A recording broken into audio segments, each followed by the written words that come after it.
New Weapons Channel. Today we take a look at Russia's S-70 Okhotnik heavy drone. Aviation experts believe that the heavy drone Okhotnik began the final part of the factory tests before the state, and then will go into production.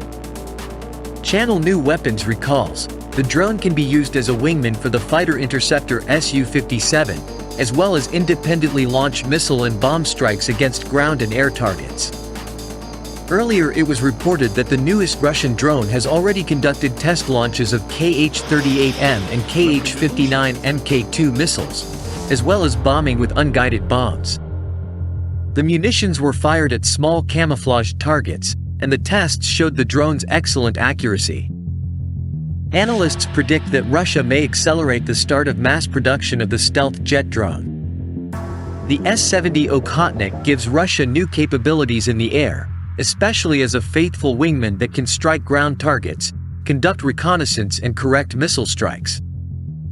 Recall the first flight of the Okhotnik made in 2019. The apparatus was in the air for about 20 minutes.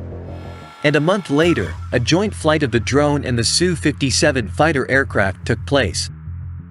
The C-70 drone is built according to the flying wing scheme and has low radar visibility. The takeoff weight is 20 tons, and the turbojet engine allows the drone to fly at speeds of up to 900 km per hour. In addition, the Hunter has artificial intelligence, which allows it to attack targets autonomously in automatic mode. The interception of a U.S. Air Force RC-135 reconnaissance aircraft by a Chinese J-16 flanker fighter jet is seen at the link.